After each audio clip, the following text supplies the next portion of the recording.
Assalamualaikum warahmatullahi wabarakatuh. Kota Tegal merupakan salah satu kota di Jawa Tengah yang terletak di bagian pantai utara Pulau Jawa. Di tahun 2023, fokus pemerintah Kota Tegal berada di bidang kesehatan, salah satunya adalah penurunan tingkat prevalensi stunting daerah. Hal tersebut sesuai dengan program pemerintah pusat, yaitu penurunan angka stunting mencapai 14% di tahun 2024. Secara nasional, prevalensi stunting di tahun 2021 sekitar 24,4%, turun menjadi 21,6% di tahun 2022. Sedangkan di Kota Tegal, prevalensi stunting pada tahun 2022 mencapai 16,8%, turun dari tahun 2021 sebanyak 23,9%. Masalah gizi balita di Indonesia masih cukup tinggi.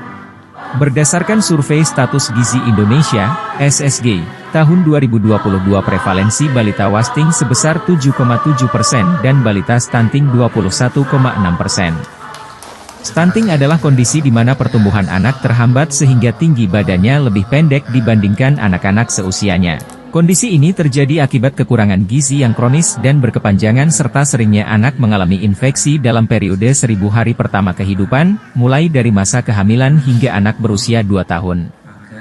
Masalah stunting dapat disebabkan oleh berbagai faktor. Kekurangan asupan makanan bergizi dan atau seringnya terinfeksi penyakit menjadi salah satu penyebab langsung terjadinya stunting. Pola asuh yang kurang tepat, kurangnya pengetahuan, sulitnya akses ke pelayanan kesehatan, kondisi sosial ekonomi juga berpengaruh secara tidak langsung terhadap akses makanan bergizi dan layanan kesehatan.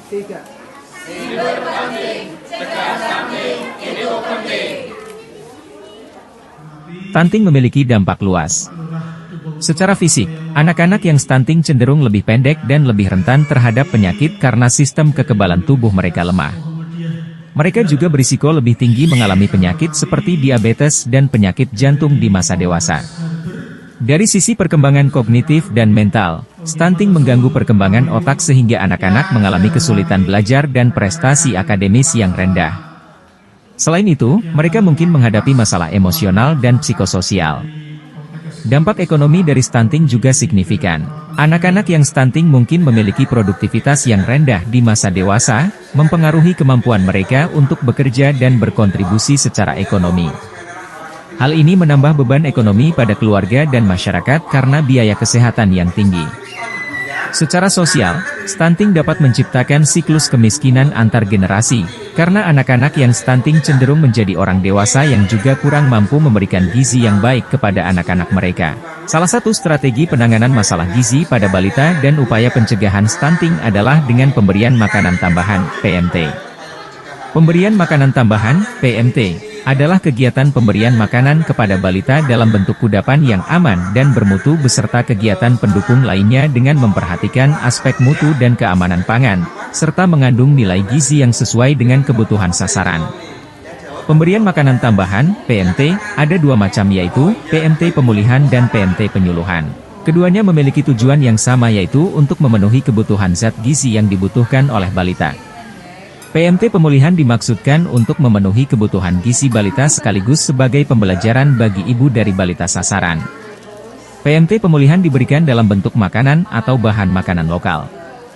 Hanya dikonsumsi oleh balita gizi buruk dan sebagai tambahan makanan sehari-hari bukan sebagai makanan pengganti makanan utama.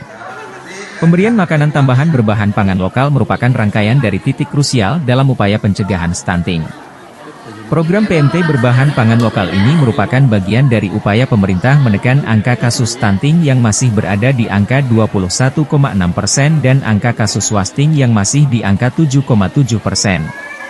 Kegiatan PMT lokal tersebut tidak hanya memberikan makanan tambahan saja tetapi disertai dengan edukasi, penyuluhan, konseling gizi dan kesehatan agar dapat mempercepat proses perubahan perilaku ibu dan keluarga dalam pemberian makan yang tepat sesuai dengan umur, penyiapan makanan, pemilihan bahan makanan dan keamanan pangan. PMT berbahan pangan lokal ini bukan untuk menggantikan makanan utama. PMT diberikan setiap hari dengan komposisi sedikitnya 1 kali makanan lengkap dalam seminggu dan sisanya kudapan.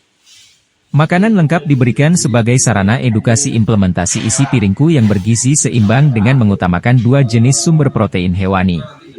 Sasaran dari PMT berbahan pangan lokal ini adalah balita gizi kurang, balita berat badan kurang dan balita dengan berat badan tidak naik. Hal ini bertujuan agar berat badan balita kembali naik secara adekuat mengikuti kurva pertumbuhan, berat badan kembali normal dan menjadi gizi baik sehingga kondisi stunting pada balita dapat dicegah. Program PMT Balita bukan hanya memberikan solusi segera terhadap stunting, tetapi juga menciptakan pondasi yang kuat untuk kesehatan dan kesejahteraan anak-anak di masa depan.